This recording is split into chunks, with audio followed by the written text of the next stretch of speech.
ಜಯ ಜಯ ಜಯ ಶ್ರೀ ಜಗನ್ಮಾತೃಗೆ ಶಿರವಾಗಿ ವಂದಿಸುವೆ ಮೂಕಾಂಬಿಕೆ. ಜಯ ಜಯ ಜಯ ಶ್ರೀ ಜಗನ್ಮಾತೃಗೆ ಶಿರವಾಗಿ ವಂದಿಸುವೆ ಮೂಕಾಂಬಿಕೆ. ಜಯ ಜಯ ಜಯ ಶ್ರೀ ಜಗನ್ಮಾತೃಕೆ.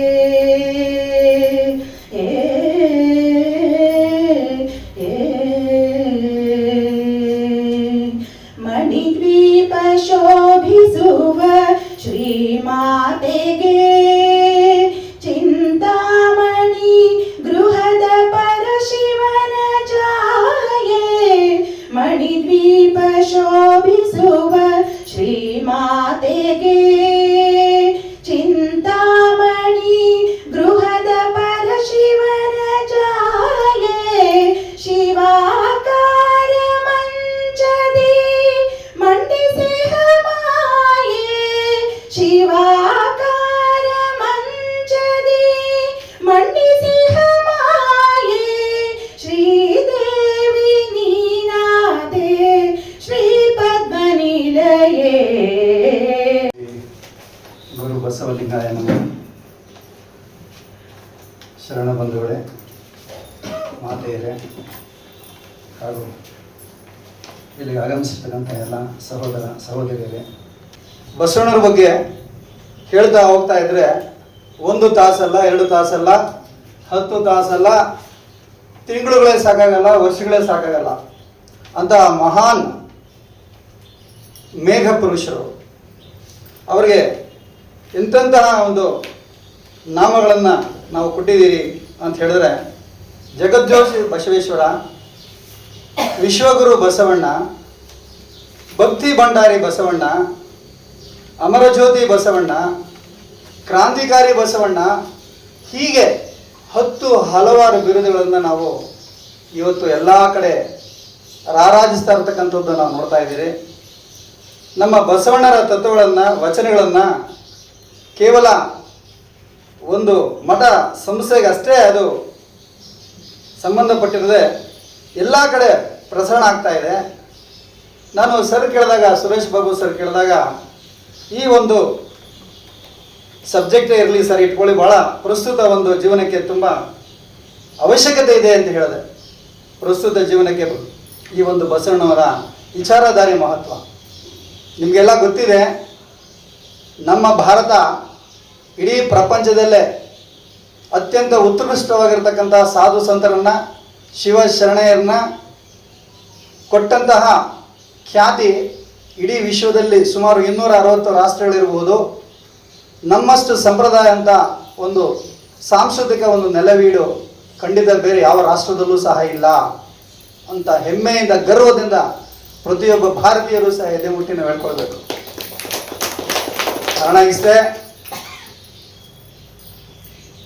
ಬೇರೆ ಯಾವುದೇ ದೇಶದಲ್ಲಿ ಹೋಗಿ ಯಾವುದೇ ರೀತಿಯ ಒಂದು ಸಂಸ್ಕೃತಿ ಇಲ್ಲ ಅವರಲ್ಲಿ. ಒಬ್ಬ ಅಮೇರಿಕನ್ ಪ್ರಜೆ ಮಿನಿಮಮ್ 7 ಜನ ಮದುವೆ ಆಗ್ತಾನಂತೆ. ಎಸ್, ಕೇಳಬೇಕಾದ್ರೆ ನಮ್ಗೆ ಗೊತ್ತಾಗ್ತದೆ. ಎಲ್ಲ ಕ್ರಿಶ್ಚಿಯಾನಿಟಿ, ಎಲ್ಲ ಒಂದು ಧರ್ಮದ ಒಂದು ಮತಾಂಧತೆ, ಈ ಒಂದು ರಿಲಿಜನ್ ಕನ್ವರ್ಷನ್ ಎಲ್ಲ ಕಡೆ ನಡೀತಾ ಹೋಗ್ತಾ ಇದೆ. ಇವತ್ತು ನಮ್ಮ ರಾಷ್ಟ್ರದಲ್ಲೂ ಸಹ ಅಷ್ಟೇ ಶಿಕ್ಷಣ ಕೊಡ್ತಕ್ಕಂತಹ ನೆಪದಲ್ಲಿ ಒಂದು ಕನ್ವರ್ಷನ್ ನಡೀತಾ ಇದೆ. ಇವತ್ತೆಲ್ಲ ಸೂಕ್ಷ್ಮವಾಗಿ ಎಲ್ಲ ಕಡೆಯೂ ಸಹ ನಡೆದು ಬರ್ತಾ ಇದೆ. ಹಾಗಾಗಿ ನಮ್ಮ ಒಂದು ಸನಾತನ ಧರ್ಮ, ಸುಮಾರು 5,000 ವರ್ಷಗಳ ಇತಿಹಾಸವನ್ನು ಹೊಂದಿರತಕ್ಕಂತಹ ಹಿಂದೂ ಧರ್ಮ ಬಹಳ ನಿಧಾನವಾಗಿ ನಮ್ಗೆ ಗೊತ್ತಿಲ್ಲದೇ ಸಹ ಸಂಖ್ಯೆ ಕಡಿಮೆ ಆಗ್ತಾ, ನಮ್ಮ ಹಿಂದೂಗಳ ಸಂಖ್ಯೆ ಕಡಿಮೆ ಆಗ್ತಾ ಬೇರೆ ಒಂದು ಧರ್ಮಕ್ಕೆ ಜಾರ್ತಾ ಇದ್ದಾರೆ. ಇದು ಆತಂಕಕಾರಿ ವಿಷಯ. ಇದು ನನಗೆ ಬಹಳ ಖುಷಿ ಆಗುತ್ತೆ. ಇಂತಹ ಒಂದು ನಮ್ಮ ಅಕ್ಕನ ಬಳಗದಲ್ಲಿ ನಮ್ಮ ಬಸವಣ್ಣರ ಒಂದು ತತ್ವಗಳನ್ನು ನಿಜವಾಗ್ಲೂ ಸಹ ಜ್ಞಾಪಿಸ್ಕೊಳ್ತಕ್ಕಂತಹ ಒಂದು ಉತ್ತಮವಾಗಿರ್ತಕ್ಕಂತಹ ಒಂದು ಕಾರ್ಯಕ್ರಮ ಮಾಡ್ತಾ ಇದ್ದಾರೆ. ಇದು ನಾನು ಬಿಡಬಾರ್ದು. ಒಬ್ಬ ಭಕ್ತನಾಗಿಯಾದರೂ ಬಂದು ಇಲ್ಲಿ ಅಟೆಂಡ್ ಮಾಡಬೇಕು ಅಂತ ಒಂದು ಸಂತೋಷ ನನ್ನಲ್ಲಿ ಈಗ ವ್ಯಕ್ತ ಆಗ್ತಾ ಇದೆ. ಯಾಕೆಪ್ಪ ಇಷ್ಟು ಬಸವಣ್ಣವರು ಪ್ರಖ್ಯಾತಿ ಆಯಿತು? ಸುಮಾರು 900 ವರ್ಷಗಳಾದರೂ ಸಹ ಆ ಮಹಾನುಭಾವರನ್ನು ನಾವು ಇವತ್ತು ನೆನೆಸ್ಕೊಳ್ತಾ ಇದ್ದೀರಿ. ಯಾಕೆ ಯಾಕೆ ಯಾಕೆ ಯಾಕೆ? ಕಾರಣ ಇಷ್ಟೇ, ಅಂದು ಮೂಢನಂಬಿಕೆಗಳ ಕಾಲ, ಅಂದು ವೈದಿಕ ಒಂದು ಸಂಪ್ರದಾಯ ಬಹಳ ಬೇರೂರಿತ್ತು. ಇವತ್ತು ಅಷ್ಟೇ ನಾನು ಹೇಳ್ತೀನಿ, ನಿಮ್ಮ ಲಲಿತ ಸಹಸ್ರನಾಮ ತಗೊಳ್ಳಿ, ವಿಷ್ಣು ಸಹಸ್ರನಾಮ ತಗೊಳ್ಳಿ, it's very difficult to understand, to digest. ಸತ್ಯ ಒಪ್ಕೊಳ್ತೀರಲ್ಲರೂ? ಯಾರು ನೋಡ್ತೀರ ಅದನ್ನ ಪಠಣ ಮಾಡೋಕ್ಕಾಗ್ತದೆ? ಇಲ್ಲ. ಆದರೆ ನಮ್ಮ ಬಸವಣ್ಣನವರ ವಚನಗಳು ಸಾಧಾರಣ ಮನುಷ್ಯನಿಗೂ ಸಹ ಅರ್ಥ ಆಗ್ತಕ್ಕಂತಹ ಸರಳ ಭಾಷೆಯಲ್ಲಿ, ಪ್ರತಿ ಜನಾಂಗಕ್ಕೂ ಸಹ ಇಟಕ್ತಕ್ಕಂತಹ ಒಂದು ಸುಮಧುರ ಭಾಷೆಯಲ್ಲಿ, ಕನ್ನಡ ಭಾಷೆಯಲ್ಲಿ ನಮಗೆ ಸರಳವಾಗಿ ಬರೆದು, ಪ್ರತಿನಿತ್ಯದ ಒಂದು ಕರ್ಮದಲ್ಲಿ ನಾವು ಹೇಗೆ ಇವುಗಳನ್ನು ಆಚರಣೆ ಮಾಡಿಕೊಂಡು ಬರಬೇಕು, ಆ ಮುಖಾಂತರ ನೆಮ್ಮದಿಯನ್ನು ಹೇಗೆ ಕಾಣಬೇಕು ಅಂತಕ್ಕಂತಹ ವಿಚಾರ ನಮಗೆ ಬಹಳ ಬಹಳ ಸ್ಪಷ್ಟವಾಗಿ ಗೋಚರಿಸುತ್ತೆ. ನಿಮಗೆ ಗೊತ್ತಿದೆ ಕತೆ, ನಾನು ಅದನ್ನು ಹೇಳೋ ಅಗತ್ಯ ಇಲ್ಲ. ಬಸವಣ್ಣವ್ರ ಬಗ್ಗೆ ಹೆಚ್ಚಾಗಿ ಬಹಳ ಮೂಲಭೂತವಾಗಿ ಹೇಳಲೇಬೇಕಂತ ಕೆಲವು ವಿಚಾರಗಳನ್ನು ಮಾತ್ರ ನಾನು ಹೇಳೋದಕ್ಕೆ ಇಲ್ಲಿ ಇಷ್ಟಪಡ್ತೀನಿ. ಮೊದಲನೇದು, ಕಾಯಕವೇ ಕೈಲಾಸ. ನಾವು ಮಾಡ್ತಕ್ಕಂತಹ ಒಂದು ಕಾರ್ಯದಲ್ಲಿ ನಾವು ಕೈಲಾಸವನ್ನು ಕಾಣಬೇಕು. ನಾವು ಮಾಡ್ತಕ್ಕಂತಹ ಒಂದು ಕೆಲಸ ಸಣ್ಣದಿರಲಿ ದೊಡ್ಡದಿರಲಿ ಪ್ರೀತಿಯಿಂದ ಮಾಡಬೇಕು, ನಿಷ್ಠೆಯಿಂದ ಮಾಡಬೇಕು, ಪ್ರಾಮಾಣಿಕತೆಯಿಂದ ಮಾಡಬೇಕು. ಆ ಮುಖಾಂತರ ನಾವು ದೇವರನ್ನು ಕಾಣಬೇಕು ಅಂತ ಬಹಳ ಸರಳ ಭಾಷೆಯಲ್ಲಿ ನಮಗೆ ಹೇಳಿರ್ತಕ್ಕಂತಹ ಈ ಒಂದು ಘೋಷವಾಕ್ಯ ಇದೆಯಲ್ಲ, ಇದು 1,000 ಅಲ್ಲ, 10,000 ವರ್ಷಗಳಾದರೂ ಸಹ ಇದು ನಿತ್ಯ ನಿರಂತರ ಪ್ರಸರಿಸ್ತಾ ಹೋಗ್ತಾ ಇರ್ತದೆ. ಪ್ರತಿಯೊಬ್ಬರೂ ಸಹ ಇದನ್ನು ಯಾರು ಮುರಿಯೋದಕ್ಕೆ ಸಾಧ್ಯ ಇಲ್ಲ. ಹಾಗಾದರೆ ಏನು ನಮ್ಮ ಕಾಯಕಗಳು ಅಂತಂದರೆ, ಒಬ್ಬ ವಿದ್ಯಾರ್ಥಿ ಓದೋದ್ರಲ್ಲಿ ಅವನು ತಲ್ಲೀನನಾಗಬೇಕು, ಅದೇ ಅವನ ಕಾಯಕ. ಒಬ್ಬ ಮಾಸ್ಟರು ಪಾಠ ಹೇಳೋದ್ರಲ್ಲಿ ಅವನು ಶ್ರದ್ಧೆಯಿಂದ ಮಾಡಬೇಕು, ನಿಷ್ಠೆಯಿಂದ ಮಾಡಬೇಕು. ಎಷ್ಟು ಶ್ರದ್ಧೆ, ಪ್ರಾಮಾಣಿಕತೆ, ಒಂದು ಡೆಡಿಕೇಶನ್ನು, ಒಂದು ಡಿವೋಷನ್ನು, ಒಂದು ಪರ್ಸಿವರೆನ್ಸು, ಒಂದು ಎಫೆಕ್ಟಿವ್ನೆಸ್ಸು. ನನ್ನ ದೇಶ, ನನ್ನ ನಾಡು, ನನ್ನ ಮಣ್ಣು, ನಮ್ಮ ಬಸವ, ನಮ್ಮ ಬಸವಣ್ಣನವರ ವಚನಗಳು ಅಂತ ಎಲ್ಲಿ ತನಕ ಇವನು ಮನಸ್ಸಿನಲ್ಲಿ ಇಟ್ಕೊಂಡು ತ್ಯಾಗ ಮಾಡ್ತಾನೆ, ಪಾಠ ಮಾಡೋದ್ರಲ್ಲಿ ಮಕ್ಕಳಿಗೆ ಮನಸ್ಸು ಮುಟ್ಟೋ ರೀತಿಯಲ್ಲಿ ಮಾಡ್ತಾನೆ, ಮಾಡೋದ್ರ ಮುಖಾಂತರ ಪ್ರಾಮಾಣಿಕತೆಯನ್ನು ಮೆರಿತಾನೆ, ಆ ಮುಖಾಂತರ ಒಂದು ಆರೋಗ್ಯಕರವಾಗಿರ್ತಕ್ಕಂಥ ಒಂದು ಸಮಾಜವನ್ನು ನಾವು ಖಂಡಿತ ನಿರ್ಮಾಣ ಮಾಡ್ಬೋದು. ಹಾಗೆ ನಾವು ಈ ಒಂದು ರೈತರನ್ನು ತಗೊಂಡಾಗ ಸಹ ಅವ್ರ ಕಾಯಕ ಏನೋ ಆಹಾರ ಉತ್ಪಾದನೆ ಮಾಡ್ತಕ್ಕಂಥದ್ದು. ಸೊ ಭಗವಂತ ಹೀಗೆ ಅವನು ಚಮ್ಮಾರ ಆಗಿರ್ಬೋದು, ಚಪ್ಪಲಿ ಇರ್ತಕ್ಕಂಥ ಕಾರ್ಯ ಆಗಿರ್ಬೋದು, ಅಕ್ಕ ಸಾಲಿಗ ಅವನು ಚಿನ್ನಾಭರಣ ತಯಾರು ಮಾಡ್ತಕ್ಕಂಥದ್ದಾಗಿರ್ಬೋದು, ಅವರವರ ವೃತ್ತಿಗೆ ಅನುಗುಣವಾಗಿ ಒಂದೊಂದು ಕಾರ್ಯ ಮಾಡುವಾಗ ತಮ್ಮನ್ನು ತಾವು ನಿಷ್ಠೆಯಿಂದ ಪ್ರಾಮಾಣಿಕತೆಯಿಂದ ತೊಡಸ್ಕೊಂಡಾಗ ಭಗವಂತ ನಿಜವಾಗ್ಲೂ ಸಹ ಅವರಿಗೆ ಬೆಳಕನ್ನು ತೋರ್ತಾನೆ ಅಂತ ಈ ಸಂದರ್ಭದಲ್ಲಿ ಈ ಕಾಯಕವೇ ಕೈಲಾಸ ಅಂತಕ್ಕಂತಹ ನಿಮಗೆಲ್ಲ ಗೊತ್ತಿರತಕ್ಕಂಥದ್ದು, ಎಲ್ಲ ಜನಜನಿತವಾಗಿರ್ತಕ್ಕಂತಹ ಒಂದು ಘೋಷವಾಕ್ಯವನ್ನು ಹೇಳ್ತಾ, ಇಂಗ್ಲೀಷಲ್ಲಿ ನಾವು ಇದನ್ನು ಅರ್ನ್ ಹಾನೆಸ್ಟ್ಲಿ, ಪ್ರಾಮಾಣಿಕವಾಗಿ ನಾವು ಅರ್ನ್ ಮಾಡಬೇಕು. ಹಾಗೆ ಲೀವ್ ರೆಸ್ಪಾನ್ಸಿಬಲಿ, ಜವಾಬ್ದಾರಿಯಾಗಿ ಬದುಕಬೇಕು ಸಮಾಜದಲ್ಲಿ.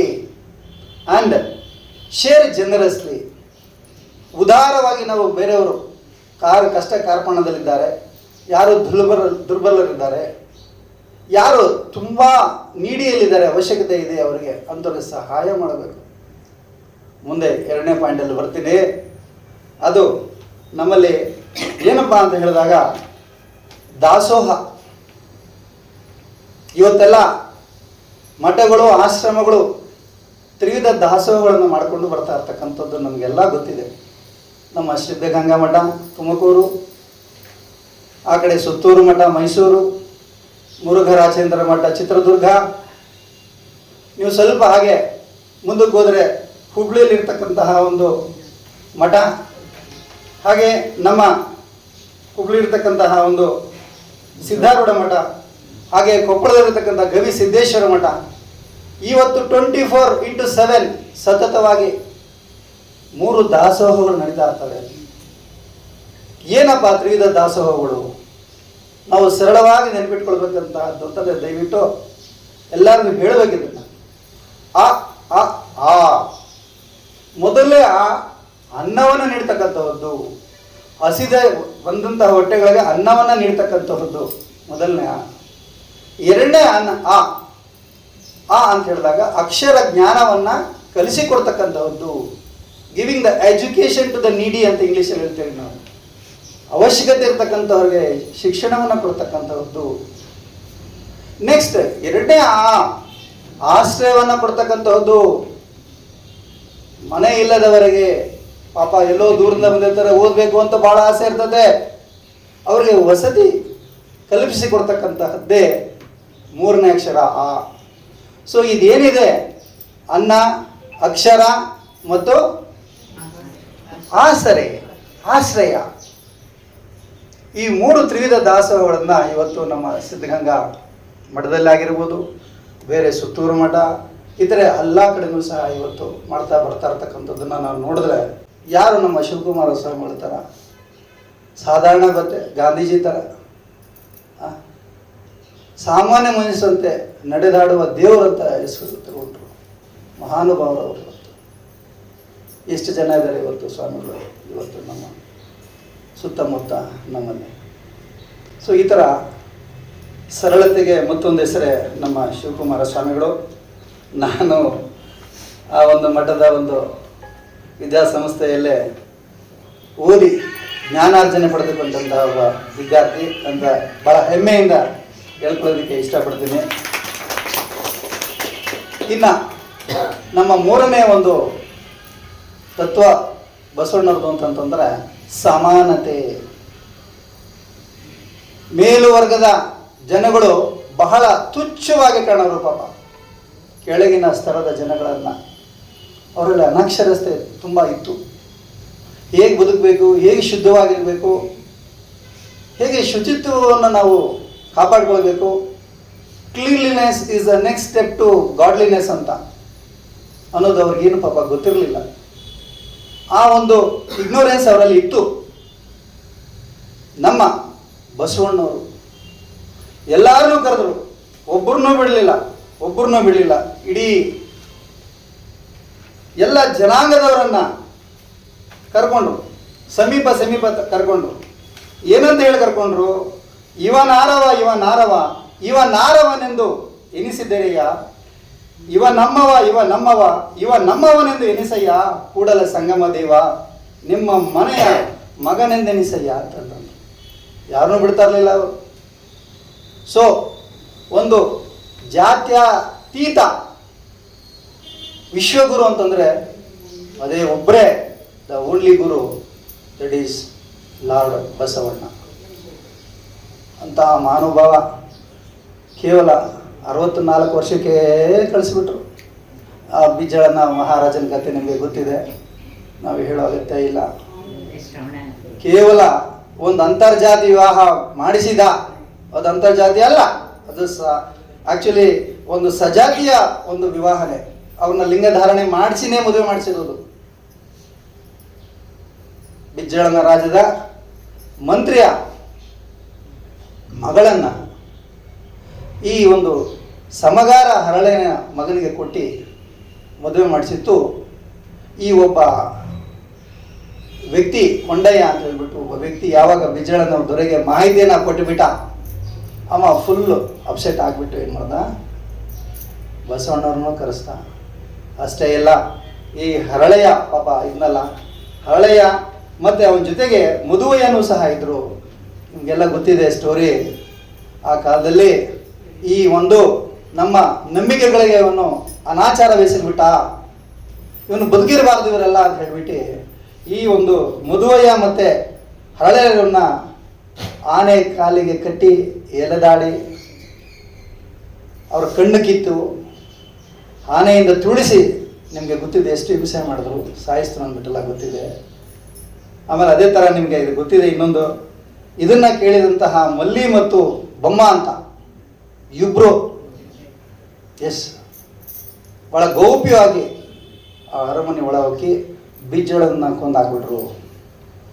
ಯಾವಾಗ ಬಿಜ್ಜಳನ್ನ ಕೊಂದಾಕ್ಬಿಟ್ರೋ ಅವನ ಮಗ ಒಬ್ಬ ಇದ್ದ ಸೋಮರಾಜ ಅಂತ, ಅವ ಏನು ಮಾಡ್ದ, ಫುಲ್ ಒಂದು ಆದೇಶ ಬಂದ್ಬಿಟ್ಟ. ಎಲ್ಲೆಲ್ಲೆಲ್ಲೆಲ್ಲಿ ಶರಣರು ಕಾಣ್ತಾರೆ, ಎಲ್ಲೆಲ್ಲಿ ಒಂದು ವಿಭೂತಿಯನ್ನು ಧರಿಸಿರ್ತಾರೆ,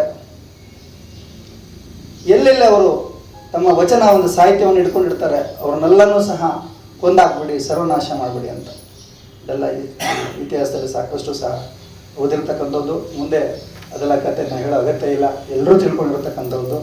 ಬಟ್ ಇಲ್ಲಿ ನಮ್ಮ ಒಂದು ಪ್ರೆಸೆಂಟ್ ಒಂದು ಪ್ರಸ್ತುತ ನಮ್ಮ ಜೀವನಕ್ಕೆ ಏನು ಬೇಕಾಗಿದೆ ಅದನ್ನಷ್ಟೇ ನಾವು ವಿಚಾರ ಮಾಡೋಣ.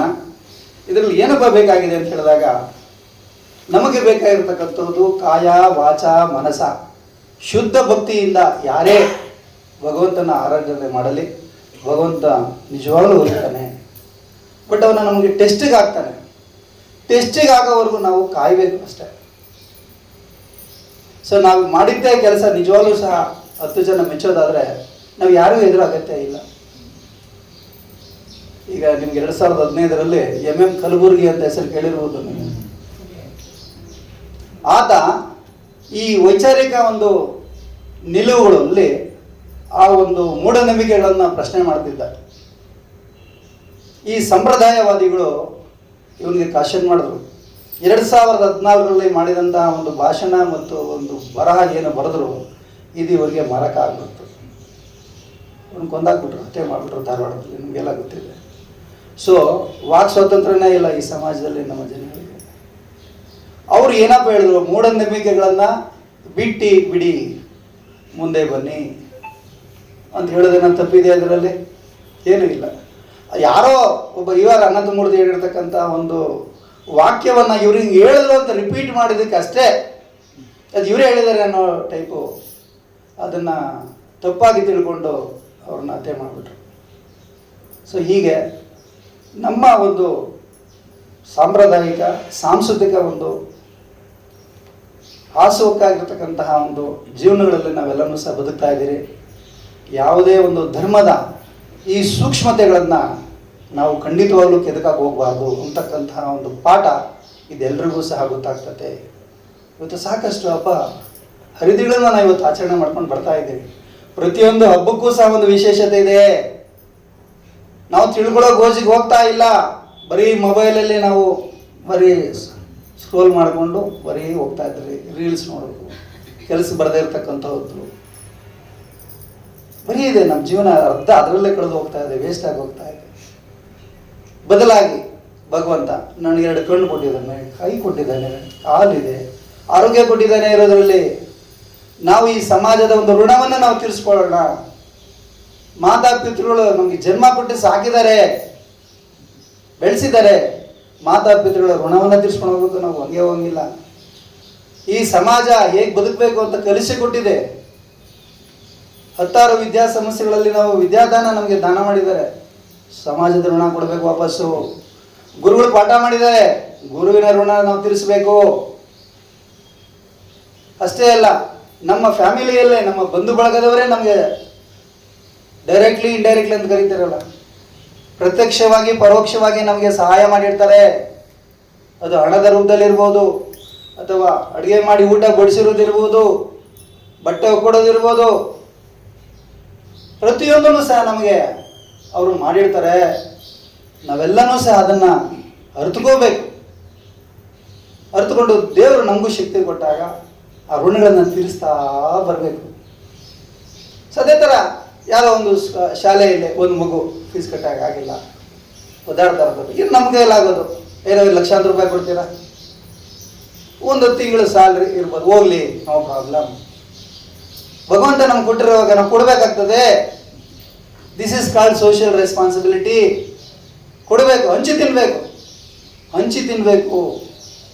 ಇದು ಸಾಮಾಜಿಕ ಒಂದು ಜವಾಬ್ದಾರಿ, ಪ್ರತಿಯೊಬ್ಬರ ಜವಾಬ್ದಾರಿ ಇದು.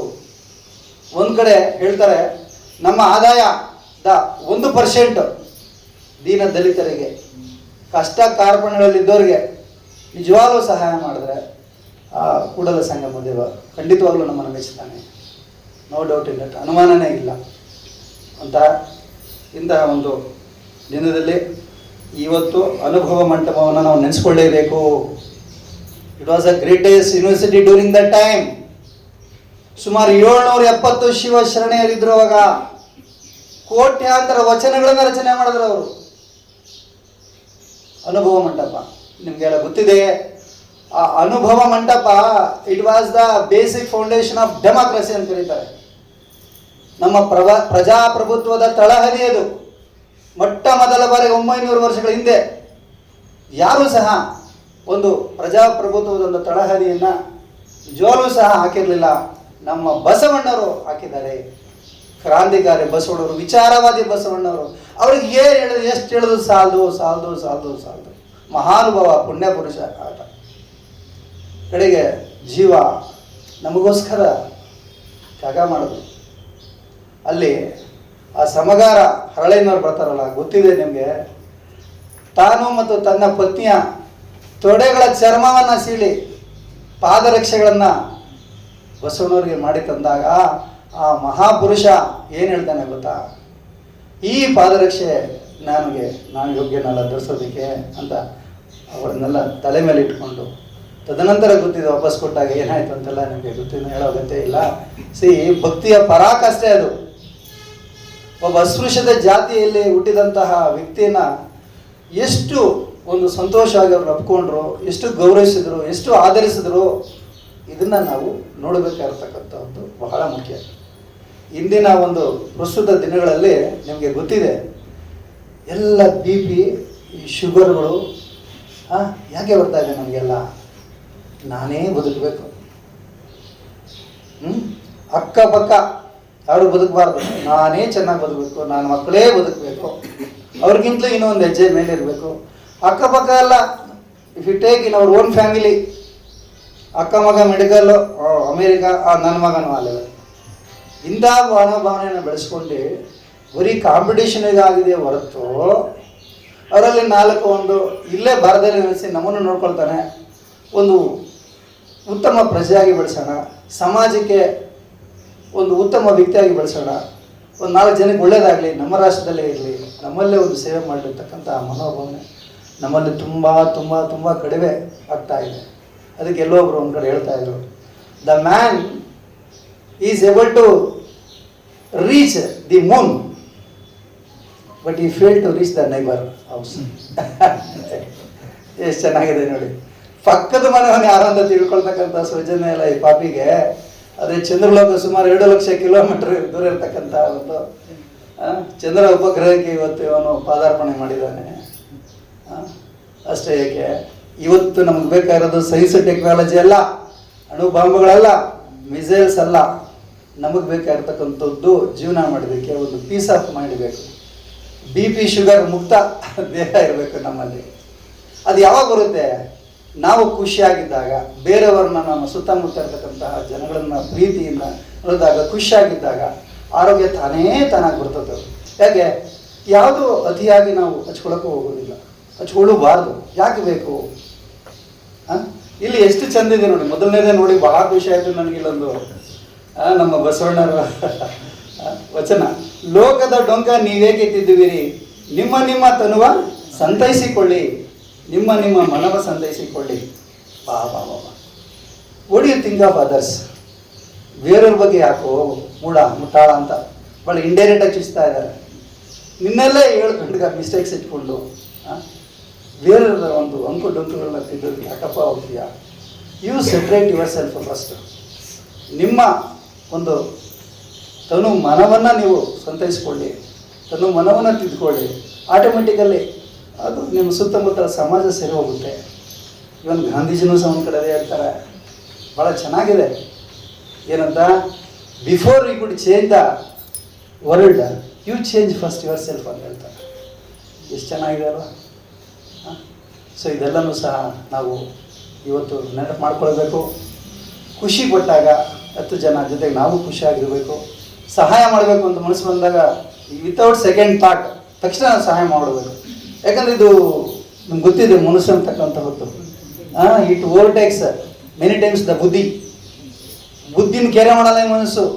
ನಮಗೂ ನಿಮಗೆಲ್ಲ ಗೊತ್ತಿದೆ, ಈ ಮನಸ್ಸು ಈ ಕೋತಿ ಇದ್ದಂಗೆ ಅಂತ ಎಲ್ಲರಿಗೂ ಗೊತ್ತಿದೆ. ಈಗಿರೋದು ಚಂಚಲ, ಈಗಿರೋದು ನೆಕ್ಸ್ಟ್ ಮೂಮೆಂಟ್ಗೆ ಇರಲ್ಲ, ಹೌದಾ?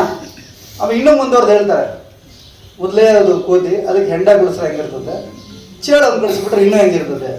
ಎಸ್ ದೊಡ್ಡವರಷ್ಟಿಲ್ಲದೆ ಹೇಳಿಲ್ಲ. ಆ ಥರ ಚಂಚಲತೆ ಹೊಂದಿರತಕ್ಕಂತಹ ಮನಸ್ಸನ್ನು ಹಿಡಿದು ಕಟ್ಟಾಕಬೇಕು ಮಾಡಬೇಕು ಅಂತಂದರೆ ಇಂತಹ ಒಂದು ಸತ್ಸಂಗಗಳು, ಇಂತಹ ಒಂದು ಪ್ರವಚನಗಳು, ಇಂತಹ ಒಂದು ಮೆಡಿಟೇಷನ್ಗಳನ್ನು ದಯಮಾಡಿ ಮಾಡ್ತಾ ಬರ್ತಾ ಇರಿ. ಭಗವಂತ ಎಷ್ಟು ಶಕ್ತಿ ಕೊಟ್ಟಿರ್ತಾನೆ ಅಷ್ಟರಲ್ಲೇ ಮಾಡೋದು, ಅಷ್ಟೇ ತೃಪ್ತಿ ಪಡೋದು, ಅಷ್ಟೇ ಖುಷಿ ಪಡೋದು. ನಾವು ಮಾಡ್ತಾ ಬರ್ತಾ ಬರ್ತಾ ಬರ್ತಾ ನಮ್ಮ ದೈಹಿಕ ಮಾನಸಿಕ ಆರೋಗ್ಯಗಳು ತಾನಾಗಿ ಸುಧಾರಿಸ್ಕೊಳ್ತಾ ಹೋಗ್ತಾ ಇರ್ತದೆ. ನೀವು ಬೇಕಾದ್ರೆ ಅಬ್ಸರ್ವ್ ಮಾಡಿ, ನಮಗೆಲ್ಲ ಗೊತ್ತಿದೆ. ಯಾವಾಗ ಟೆನ್ಷನ್ ಮಾಡ್ಕೊಳ್ತೇವೆ ನಮ್ಮ ಬ್ರೈನ್ಗೆ ಸಿಕ್ಕಾಪಟ್ಟೆ ಸ್ಟ್ರೆಸ್ ಆಗುತ್ತೆ. ಸ್ಟ್ರೆಸ್ ಆದಾಗ ಅವು ಸ್ರವಿಸ್ಬೇಕಾಗಿರ್ತಂಥ ಕೆಲವು ಹಾರ್ಮೋನ್ಸು ಸ್ರವಿಸೋದಿಲ್ಲ ಬಾಡಿಗೆ. ಅದನ್ನು ಮೇಕ್ಬಿಟ್ಟು ಮಾಡೋಕೆ ಏನು ಮಾಡ್ತೀರಿ, ಡಾಕ್ಟ್ರ್ ಹತ್ರ ಹೋಗ್ತೀರಿ, ಅವರು ಗುಳಿಗೆ ಕೊಡ್ತಾರೆ, ಶುರು ಮಾಡ್ತಾರೆ. ಅದು ಪರ್ಮನೆಂಟ್ ಸಾಯೋರು ಬಿಡೋಂಗಿಲ್ಲ. ಹಾಂ, ಸೊ ನಾವು ಈ ಥರ ಎಲ್ಲ ಒಂದು ಮೆಡಿಕಲ್ ಸ್ಟೋರ್ಗಳು, ಮೆಡಿಸಿನ್ ಲ್ಯಾಬೊರೇಟರಿಗಳು, ಮೆಡಿಕಲ್ ಮ್ಯಾನುಫ್ಯಾಕ್ಚರಿಂಗ್ ಯೂನಿಟ್ಸ್ನ ನಾನು ಇವತ್ತು ಬಳಸ್ತಾ ಬರ್ತಾ ಇದ್ದೀನಿ. ಇವೆಲ್ಲ ಬೇಕಾ? ಬೇಕಾ? ಸಾಧು ಸಂತರು ಅವರೆಲ್ಲ 100 ವರ್ಷಗಳ ಕಾಲ ಬದುಕಿ ಹೋದರು.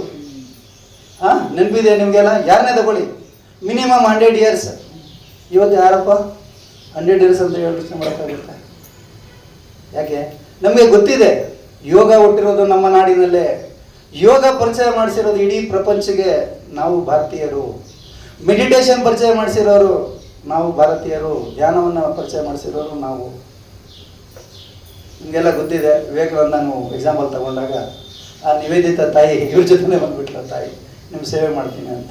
ಆ ಮಹಾನುಭಾವನ ಯಾಕೆ ಹೇಳ್ತಾ ಇದ್ದೀನಿ ಅಂತಂದರೆ, ಅಮೇರಿಕಾಗೆ 1893ರಲ್ಲಿ ಶಿಕಾಗೋ ಹೋಗಿದ್ದಾಗ ವಿಶ್ವಧರ್ಮ ಸಮ್ಮೇಳನಕ್ಕೆ ಬಹಳ ಸುಹೃದ್ರೂಪಿ ಯಂಗ್ಸ್ಟರ್ ನಮ್ಮ ಸ್ವಾಮಿ ವಿವೇಕಾನಂದ ತಾಯಿ ಬಂದು, ನಾವು ನಿಮ್ಮನ್ನು ಒರೆಸಿದ್ದೀನಿ, ಮದುವೆ ಮಾಡ್ಕೊಳ್ಬೇಕು ಅಂತಿದ್ದೀನಿ ಅಂತ ಕೇಳಿದಾಗ ಆ ಸ್ವಾಮಿ ಏನು ಹೇಳಿದ್ರು ಗೊತ್ತಿರಬೇಕು ನಮಗೆಲ್ಲ.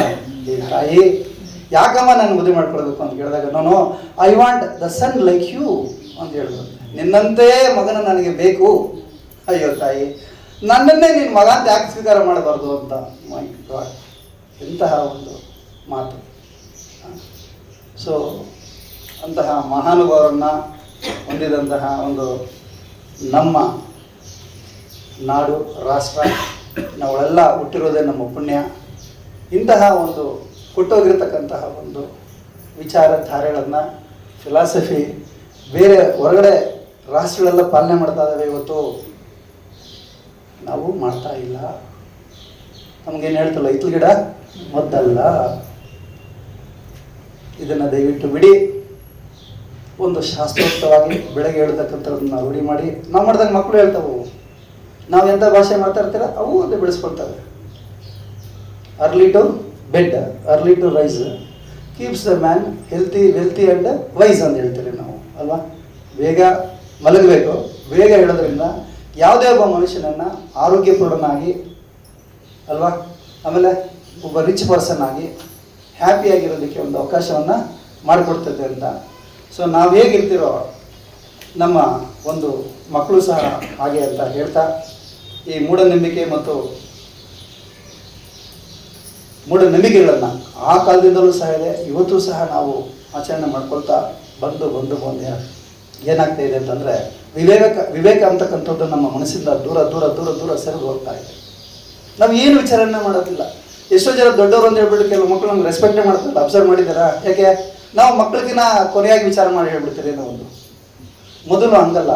ಏನೇ ಒಂದು ತೀರ್ಮಾನ ಮಾಡ್ಕೊಳ್ಬೇಕಾದ್ರೆ, ನಮ್ಮ ಅಜ್ಜ ಇದ್ದಾನೆ, ನಮ್ಮ ಅಜ್ಜಿ ಇದ್ದಾನೆ, we shall discuss first with them. ಯಾಕೆ? ಅವ್ರಿಗೆ ಅನುಭವದಾರರು, ಸಾಕಷ್ಟು ಅನುಭವ ಇರ್ತದೆ. ಒಂದಲ್ಲ 10 ವಿಷಯಗಳನ್ನು ಅವರು ತಿಳ್ಕೊಂಡಿರ್ತಾರೆ, ಓದಿರ್ತಾರೆ, ಜೀವಮಾನ ಇಡೀ ಅವರು ಅನುಭವಿಸಿರ್ತಾರೆ ಅಂತಕ್ಕಂತಹ ಒಂದು ದಿನಗಳು ಮೊದಲಿತ್ತು.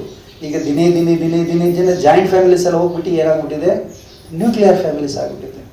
ವಾಟ್ ಈಸ್ ಫ್ಯಾಮಿಲಿ ಅಂತಂದರೆ ಮೈ daddy, mummy and my self, ಇಷ್ಟೇ ಹೇಳೋದು ಅವ್ರ. ಮೊದಲು ಹಂಗಲ್ಲ, ದೊಡ್ಡಪ್ಪ, ಚಿಕ್ಕಪ್ಪ, ಅವ್ರ ಮಕ್ಕಳು, ನಮ್ಮ ಮಕ್ಕಳು ಎಲ್ಲ ಕೂಡಿ ಬದುಕ್ತಕ್ಕಂತಹ ದಿನಗಳು ಇತ್ತು. ಎಲ್ಲಿ ಹೋಯ್ತು? ಎಲ್ಲಿ ನಶಿಸಿ ಹೋಯ್ತು? ಎಲ್ಲಿ ಹೋಯ್ತು? ಆ ಒಂದು ಒಗ್ಗಟ್ಟು ಎಲ್ಲಿ ಹೋಯ್ತು? ಆ ಪೀಸ್ ಆಫ್ ಮೈಂಡ್ ಎಲ್ಲಿ ಹೋಯ್ತು? ಮಕ್ಕಳು ಇರೋದಕ್ಕೆ ಮಾಡೋದಕ್ಕೆ ಚಿಂತನೆ ಮಾಡ್ತಾರಲ್ಲ. ಇವಾಗ ಆ ಥರ ಇಲ್ಲ. ಒಂದು ಮಗು ಅಂತ ಹೋಗಿ ಸಾಕು ಅಲ್ವಾ? ಹೌದಲ್ವಾ? ಯಾಕೆ? ಸಂಪಾದನೆ ಕಡೆನೇ ಗಮನ ಅವ್ರದ್ದು ಹೇಳ್ತಾ ಬರ್ತಾ ಇದೆ.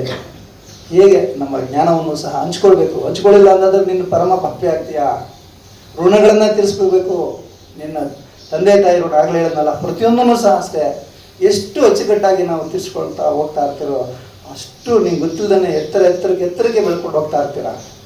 ಇನ್ನೊಂದು ಇಂಗ್ಲೀಷ್ ಹೇಳ್ಬೇಕಂದ್ರೆ, as long as we in the learner place so long will be growing like anything. ಇಲ್ಲಿ ತನಕ ನಮ್ಮನ್ನು ನಾವು ಕಲಿಯುವ ಒಂದು ಸ್ಥಾನದಲ್ಲಿ ನಾವು ಇಟ್ಕೊಳ್ತಾ ಹೋಗ್ತಾ ಇರ್ತೀರ, ಕಲಿತಾನೇ ಇರ್ತೀರ. ಅಲ್ಲಿವರೆಗೂ ಸಹ ನಿಮ್ಮ ಬ್ರೈನು ಚುರುಕಾಗೇ ಇರ್ತದೆ. ಮಾಸ್ಟರ್ ಗ್ಲ್ಯಾಂಡ್ ಇದು ಬ್ರೈನು. ಎಲ್ಲಿ ತನಕ ನಿಮ್ಮ ಬ್ರೈನನ್ನು ಚುರುಕಾಗಿ ಇಟ್ಟಿರ್ತೀರೋ ಅಲ್ಲಿ ತನಕ ನೀವು ಆರೋಗ್ಯವಾಗಿ ಇರ್ತೀರಾ, ನೋ ಪ್ರಾಬ್ಲಮ್. ಈಗ ನಮಗೊಂದು ರಿಟೈರ್ಮೆಂಟ್ ಆಯಿತು, ನನಗೂ ಒಳ್ಳೆ pension, no problem. I could have been cornered in one house or in one particular place. ಎಲ್ಲ ಒಂದು ಕಡೆ ನನ್ನಪ್ಪ ನಂಗೆ ಪೆನ್ಷನ್ ಬರ್ತದೆ, ನಾನು ಹರೇ ರಾಮ್ ಹರೇ ಕೃಷ್ಣ ಅಂತ ಒಂದು ಕಡೆ ಎಲ್ಲ ಸೇರಿಕೊಂಡು ಸುಮ್ಮನೆ ಬಿಡ್ಬೋದಲ್ಲ. ನೋ, ಅಲ್ಲಿ ಕೊಡ್ತಾ ಇರ್ತಕ್ಕಂಥ ಸ್ಯಾಲ್ರಿ ಇಂಪಾರ್ಟೆಂಟ್ ಅಲ್ಲ ನಮಗೆ. ನನ್ನನ್ನು ನಾನು ಒಂದು ತೊಡಸ್ಕೋಬೇಕು. ಯಾಕೆ ನಾನು ಬೇಸಿಕಲಿ ಕಾಲೇಜಲ್ಲಿ ಒಬ್ಬ ಟೀಚರಾಗಿ, ಲೆಕ್ಚರಾಗಿ, ಪ್ರಿನ್ಸಿಪಾಲ್ ಆಗಿ ನಾನು ಬಂದಿರತಕ್ಕಂಥವ್ನು ಮೊದಲು, ಈ ಒಂದು KPTCLಗೆ ಬರೋ ಮೊದಲು. ಸೊ ಮತ್ತೆ ನನ್ನನ್ನು ಯಾವುದೋ ಒಂದು ಕಾರ್ಯಕ್ರಮದಲ್ಲಿ, ಈ ಥರ ಯಾವುದೋ ಒಂದು ಕಾರ್ಯಕ್ರಮದಲ್ಲಿ ಆ ಸಂಸ್ಥೆಯ ಒಬ್ಬ ಹಿರಿಯರು ಆಹ್ವಾನ ಕೊಟ್ಟಾಗ ನಾನು ಒಪ್ಕೊಂಡ್ಬಿಟ್ಟಿದ್ದೆ ಮುಂದೆ ನೋಡು. ಯಾಕಂದ್ರೆ ನನಗೆ ಮೊದಲು ಇದ್ದಿದ್ದೇ ಆ ಒಂದು ವೃತ್ತಿ ಇದೆ. ಸೊ ಈ ಥರ ನಮ್ಮನ್ನು ತೊಡಸ್ಕೊಳ್ಬೇಕು, ಯಾವುದೋ ಒಂದು ವೃತ್ತಿಯಲ್ಲಿ ತೊಡಸ್ಕೊಳ್ಬೇಕು. ಹಂಗಂತ ನಾನೀಗ ಹಂಗೆ ಇಲ್ಲ, ನಾನು ಸಾಕಷ್ಟು ರೀತಿಯಲ್ಲಿ ನಾನು ಬೆಳೀತಾ ಇದ್ದೀನಿ, ಮಕ್ಕಳಿಂದ ಕಲಿತಾ ಇದ್ದೀನಿ. ಅಲ್ಲಿ ಬರ್ತಕ್ಕಂಥ ಮಾತೆಯರಿಂದ ನಾನು ಕಲಿತಾ ಇದ್ದೀನಿ, ಪೇರೆಂಟ್ಸ್ ಕಡೆಯಿಂದ ಕಲಿತಾ ಇದ್ದೀನಿ, ನಮ್ಮ ಮ್ಯಾನೇಜ್ಮೆಂಟಿಂದಲೂ ಸಹ ನಾನು ಕಲಿತಾ ಇದ್ದೀನಿ. Always still today I feel like that I am in the learner place. ಇವತ್ತೂ ಸಹ ನಾನು ಒಬ್ಬ ಕಲಿಯತಕ್ಕಂಥ ಒಬ್ಬ ವಿದ್ಯಾರ್ಥಿ ಅಂತಲೇ ನಾನು ಇವತ್ತೂ ಸಹ ಭಾವಿಸ್ಕೊಂಡಿದ್ದೀನಿ. ಅದೇ ಮಕ್ಕಳಿಗೆ ಒಬ್ಬ ಟೀಚರು ಅಕಸ್ಮಾತ್ ಏನೋ ಮೈಗೆ ಹುಷಾರಿಲ್ಲ ಅಥವಾ ಅವರು ಬಿಟ್ಬಿಟ್ರು ಸಂದರ್ಭ ಬಂದಾಗ, no problem, we should share it. ನಾವು ಶೇರ್ ಮಾಡ್ಕೋಬೇಕು. ನಾನು ಮಾಡ್ತಾ ಇದ್ದೀನಿ, ಏನೂ ಮಾಡಲಿಕ್ಕಾಗಲ್ಲ. ಅದು ಜಸ್ಟಿಸ್ ಕೊಡಬೇಕು. ಮಕ್ಕಳು ಅಮಾಯಕರು ಪಾಪ ಅವಕ್ಕೆ ಹೆಂಗೆ ಗೊತ್ತಾಗ್ತದೆ. ಎಲ್ಲರೂ ಹೇಳ್ತಾರೆ ನಾವು ಹೌದಪ್ಪ ಟೀಚರ್ ಬಿಟ್ಬಿಡ್ಬೋದಲ್ಲ. No, that is not the way of giving answers. ಅದು ಕೊಡ್ತಕ್ಕಂತಹ ರೀತಿನೇ ಅಲ್ಲ. ಸೊ ನಮ್ಮ ಕೈಲಾದಷ್ಟು ನಾವು ಮಾಡಿಕೊಂಡು ಹೋಗಬೇಕು. ಇವತ್ತು ನಮ್ಮ ಈ ಒಂದು ಪ್ರಸ್ತುತ ಒಂದು ಜೀವನದಲ್ಲಿ ನೀವೇನೇ ತಗೊಳ್ಳಿ, ನಮ್ಮ ಬಸವಣ್ಣರ ಒಂದು ವಚನಗಳು, ಅದು ನಾನು ಹೇಳಿದಲ್ಲಾಗಲೇ ಬಿಗಿನಿಂಗಲ್ಲಿ, ಒಂದಲ್ಲ ಎರಡಲ್ಲ ನೂರಲ್ಲ ಕೋಟಿಗಳ ವಚನಗಳಿದೆ. ಬರೀ ಅದನ್ನ ಪಠಣ ಮಾಡಿಕೊಂಡು ನನಗೂ ಬರ್ತದೆ ನಿಮಗೂ ಬರ್ತದೆ, ಕಳಬೇಡ ಕೊಲಬೇಡ, ಹುಸಿಯ ನುಡಿಯಲು ಬೇಡ, ಮುನಿಯ ಬೇಡ, ಅನ್ಯರಿಗೆ ಅಸಹ್ಯ ಕೊಡಬೇಡ, ಇದೇ ಅಂತರಂಗ ಶುದ್ಧಿ, ಇದೇ ಬಹಿರಂಗ ಶುದ್ಧಿ, ನಮ್ಮ ಕೂಡಲ ಸಂಗಮ ದೇವ ನುಲಿಯುವ ಪರಿ ಅಲ್ವಾ. ಎಷ್ಟು ಚೆನ್ನಾಗಿ ನಾವು ಹೇಳ್ಕೊಂಡೆಲ್ಲ ಹೋಗ್ತಾನೆ ಇರ್ತಿರತ್ಲಾಗೆ ಈ ಸ್ತೋತ್ರಗಳು ಹೇಳ್ಕೊಂಡಂಗೆ. But what extent we are getting it and we are following it.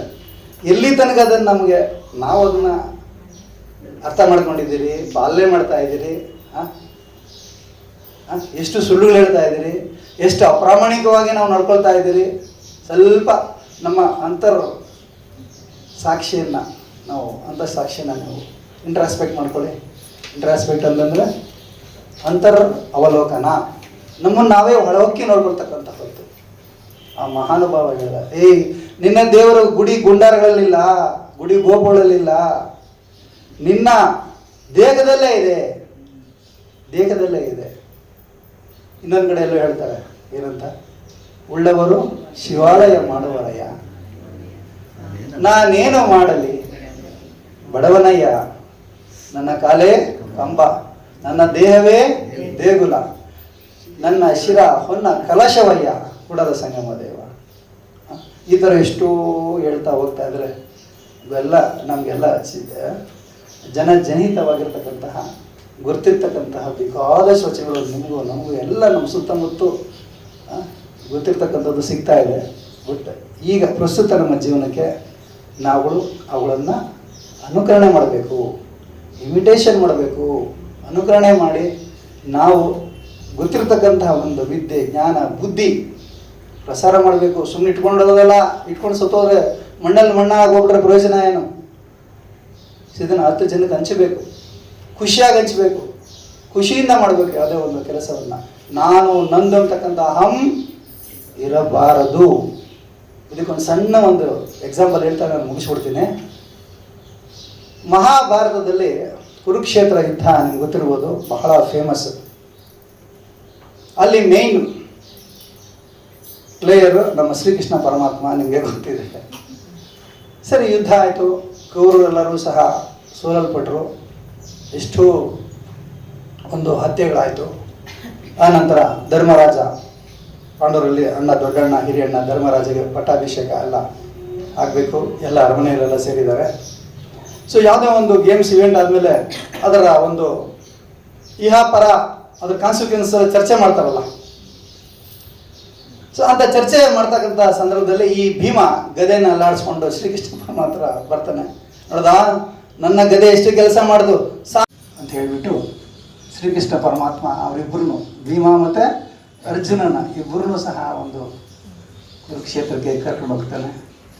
ಅಲ್ಲಿ ಅಶ್ವತ್ಥಾಮ ಜೀವ ಹಿಡ್ಕೊಂಡಿರ್ತಾನೆ. ಇನ್ನು ಯುದ್ಧ ಎಲ್ಲ ಪೂರ್ಣ ಆಗಿದೆ, ಕರ್ಣನ ಒಂದು ಬಾಣಕ್ಕೆ ಬಲಿಯಾಗಿರ್ತಾನೆ. ಆದರೆ ಶ್ರೀಕೃಷ್ಣ ಪರಮಾತ್ಮನ ಬೇಡ್ಕೊಂಡಿರ್ತಾನೆ, ತಂದೆ ಇಡೀ ಯುದ್ಧವನ್ನು ನೋಡ್ತಕ್ಕಂತಹ ಒಂದು ನನಗೆ ಅವಕಾಶ ಕೊಡು, ಆದಮೇಲೆ ನನ್ನ ಪ್ರಾಣ ಹೋಗಲಿ ಅಂತ ಕೇಳ್ಕೊಂಡಿರ್ತಾನೆ. ಕೆಲಸ ಮಾಡು, ಈ ಭೂಮಿ ಮೇಲೆ ಇದ್ದರೆ ನಿನ್ನೆ ಇನ್ಯಾರೋ ತುಳಿದುಬಿಟ್ಟು ಬಂದುಬಿಡ್ತಾರೆ, ನೀನು ಆ ಮರದ ಮೇಲೆ ಕೂತ್ಕೊ ಅಂತ ಹೇಳ್ಬಿಟ್ಟು ಅಲ್ಲಿದ್ದಂಥ ಒಂದು ಮರದ ಮೇಲೆ ಅವನ ದೇಹವನ್ನು ಇಟ್ಬಿಟ್ಟು ಅಬ್ಸರ್ವ್ ಮಾಡೋದಕ್ಕೆ ಬಿಟ್ಟು ಹೋಗಿರ್ತಾನೆ ಶ್ರೀಕೃಷ್ಣ ಪರಮಾತ್ಮ. ಸೊ ಆತನ ಹತ್ರ ಇವ್ರು ಕರ್ಕೊಂಬಂದು, ಈಗ ನೀನು ಹೇಳು ಅಶ್ವತ್ಥಾಮ, ಈ ಯುದ್ಧದ ಯಶಸ್ಸಿಗೆ ಈ ಭೀಮ ಕಾರಣ ಅಂತ ಹೇಳ್ತಾನೆ, ಮತ್ತು ಈ ಅರ್ಜುನ ನಾನೇ ಕಾರಣ ಅಂತ ಹೇಳ್ತಾನೆ. ಹಾಗಾದ್ರೆ ಇಬ್ಬರಲ್ಲಿ ಯಾರು ಈ ಒಂದು ಯಶಸ್ಸಿಗೆ ಕರ್ತರು ಹೇಳು ಅಂತ ಹೇಳಿದಾಗ ಆತನು ಹೇಳ್ತಾನೆ, ಅಶ್ವತ್ಥಾಮ ಭಾಳ ಇಂಟ್ರೆಸ್ಟಿಂಗ್ ಆಗಿದೆ ಸ್ವಾಮಿ, ಈ ಭೀಮನ ಗದೆನೂ ಸಹ ನೋಡಲಿಲ್ಲ, ಇದನ್ನ ಬಿಟ್ಟಂಥ ಬಾಣಗಳು ಸಹ ನಾನು ಕಾಣಲಿಲ್ಲ, ನಾನು ಕಾಣ್ತಾ ಇದ್ದಿತ್ತು ಒಂದೇ ಒಂದು ಸುದರ್ಶನ ಚಕ್ರ ಮಾತ್ರ ಅಂತ ಹೇಳ್ತೀನಿ. ಎಷ್ಟು ಚಂದ ಐತೆ ನೋಡಿ. ಸೊ ಇದು ಹೇಳಿದ ತಕ್ಷಣವೇ ಇವರಿಗೆ ಅಹಂ ಅಂತಕ್ಕಂಥದ್ದು ಅಲ್ಲೇ ಹಿಂಗೋಯ್ತು. ಆಮೇಲೆ ಶ್ರೀಕೃಷ್ಣ ಪರಮಾತ್ಮ ಜೊತೆ ಒಂದು ಅರಮನೆಗೆ ವಾಪಸ್ ಬರ್ತಾರೆ ಅಂತಕ್ಕಂತಹ ಒಂದು ದೃಷ್ಟಾಂತ ಅದು ಎಲ್ಲಿಗೆ ಇರಲಿ. ಸೊ ಇದರಿಂದ ನಮ್ಗೆ ಏನಪ್ಪ ಗೊತ್ತಾಗ್ತದೆ ಅಂತಂದರೆ, ನಮ್ಮದು ಅಹಂ ಅಂತಕ್ಕಂತಹದ್ದು ಅದು ಎಲ್ಲಿ ತನಕ ನಾವು ಈ ಒಂದು ಮನಸ್ಸಿಂದ ತೆಗೆದು ಹೊರಗಡೆ ಹಾಕೋದಿಲ್ಲೋ ಅಲ್ಲಿ ತನಕನೂ ಸಹ ನಾವು ನಿಜವಾಗ್ಲೂ ಸಹ ಒಳ್ಳೆಯ ವ್ಯಕ್ತಿತ್ವವನ್ನು ಬೆಳೆಸ್ಕೊಳ್ಳೋದಕ್ಕೆ ಸಾಧ್ಯವೇ ಇಲ್ಲ. ಏನಾದರೂ ಒಂದು ಇದೀರಿ ಅಂತಂದರೆ you should be useful to someone, ಉಪಯೋಗ ಆಗಬೇಕು ಯಾರಿಗಾದರೂ. ಆ ರೀತಿಯಲ್ಲಿ ನಾವು ಒಂದು ಸನ್ನಡತೆಯಲ್ಲಿ ಬದುಕಿದಾಗ, ಸನ್ನಡತೆಯಲ್ಲಿ ಮಾತಾಡಿದಾಗ ಆವಾಗಲೇ ನಮ್ಮ ಒಂದು ಸಾರ್ಥಕ ಬದುಕು ಅಂತ. ಎಲ್ಲರೂ ಸಹ ಮಣ್ಣಾಗಿ ಹೋಗಲೇಬೇಕು. ಇದು ಗೊತ್ತಿರತಕ್ಕಂಥ ಜಗದ ನಿಯಮ. ಹುಟ್ಟುವುದು ಆಕಸ್ಮಿಕ, ಸಾವು ಅನಿವಾರ್ಯ ಅಥವಾ ಖಚಿತ. ಇನ್ ಬಿಟ್ವೀನ್ ದಿಸ್ ಹುಟ್ಟು ಸಾವು ನಡುವೆ ಏನು ಭಗವಂತ ನಮಗೊಂದಷ್ಟು ಆಯುಷ್ಯ ಕೊಟ್ಟಿರ್ತಾನೆ. We should dedicate to the needy, to the poor. ಸ್ವಲ್ಪ ನಾವು ನಮ್ಮ ಒಂದು ಜೀವನವನ್ನು ಸಾರ್ಥಕ ಮಾಡ್ಕೋಬೇಕು. ಎಷ್ಟು ಸಾಧ್ಯ ಆಗುತ್ತೋ ಅಷ್ಟು ಎಲ್ಲ ದಾನ ಧರ್ಮ ಮಾಡಿ ದಾನವೀರ ಶೂರ್ಣಕನಾಗಿ ನಾವು ನಿಮಗೂ ಇಟ್ಕೊಳ್ಬೇಕಾಗುತ್ತೆ. ನಮಗೆಲ್ಲ ಎಷ್ಟಾಗುತ್ತೆ ಅಷ್ಟು ನಾವು ಸಹಾಯ ಮಾಡೋದ್ರ ಮುಖಾಂತರ ಭಗವಂತ ನನಗೆ ಅವಕಾಶ ಕೊಟ್ಟಿದ್ದಾನೆ ಸೇವೆ ಮಾಡೋದಕ್ಕೆ. Let me feel proud and donate or help to the ನೀಡಿ. ದುಡ್ಡು ಕಾಸು ಕೊಡಲೇಬೇಕು ಅಂತೇನಿಲ್ಲ. ಅದು ಒಂದು ಶಿಕ್ಷಣ ಕೊಡ್ಬೋದು, ಒಂದು 4 ಒಳ್ಳೆ ಮಾತಾಡಾಗಿರ್ಬೋದು.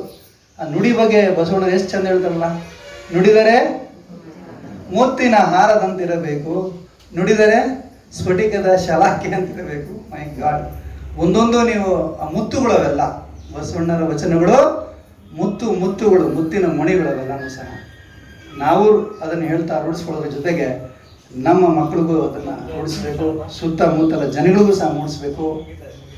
ಎಲ್ಲೆಲ್ಲ ಅವಕಾಶಗಳಿದೆ ಅಲ್ಲೆಲ್ಲನೂ ಸಹ ದಯಮಾಡಿ ಭಾಗವಹಿಸಿ. ಅವಕಾಶಗಳು ಸಿಕ್ಕಾಗ ಬಿಡಬಾರ್ದು. ಎಲ್ಲೋ ಒಂದು ಕಡೆ ನಮಗೆ ಎಲ್ಲೋ ಕಿವಿಯಲ್ಲಿ ಬಿಡ್ತದೆ ಒಂದು ಒಳ್ಳೆಯ ಅಂಶಗಳು, ಅದನ್ನು ನಾವು ಅಳವಡಿಸ್ಕೊಂಡು 4 ಜನಕ್ಕೆ ನಾವು ಹೇಳಬೇಕು. ನನ್ನಲ್ಲಿ ಇಟ್ಕೋಬಾರ್ದು ಅದನ್ನು. We should share. The more you share the more we grow. ಎಷ್ಟು ಚಂದ ಐತೆ ನೋಡಿ ಇದು. ನಾವು ಹೆಚ್ಚು ಎಷ್ಟು ಶೇರ್ ಮಾಡ್ಕೊಳ್ತಾರೋ ಅಷ್ಟು ಎತ್ತರಕ್ಕೆ ನಮ್ಗೆ ಗೊತ್ತಿಲ್ದಂಗೆ ನಾವು ಬೆಳೆದೋಗಿರ್ತೀವಿ ಮೇಲಕ್ಕೆ. ಸೊ ಇಷ್ಟು ಹೇಳ್ತಾ ನನ್ನ 4 ಮಾತುಗಳು. ನೀವೆಲ್ಲ ಹಿರಿಯರೆಲ್ಲ ಇದ್ದೀರಾ, ತಾಯಂದಿರಿದ್ದೀರಾ, ಎಲ್ಲರಿಗೂ ಸಹ ಸಾವಧಾನವಾಗಿ ಹೇಳಿದ್ದಕ್ಕೆ ನಿಮಗೆಲ್ಲರೂ ಸಹ ಶರಣಾರ್ಥಿ.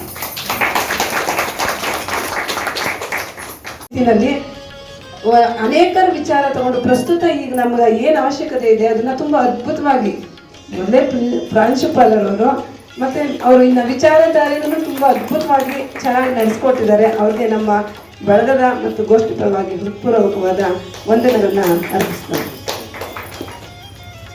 ಮತ್ತೆ ಈ ದಿನ ಇವ್ರು ಬರೋಷ್ಟೊತ್ತಿಗೆ ಸಮಯ ಆಗಿದೆ ಅಂತ ಅಂದ್ಬಿಟ್ಟು ಪ್ರವಚನ ಕಾರ್ಯಕ್ರಮ ಇಟ್ಕೊಂಡಿದ್ವಿ. ಕರುಣಾ ಸಮುದ್ರ ಜಯ ಭದ್ರ ಜನರಕ್ಷ ಶ್ರೀ ರುದ್ರಪುತ್ರ ಜಯ ವೀರಭದ್ರ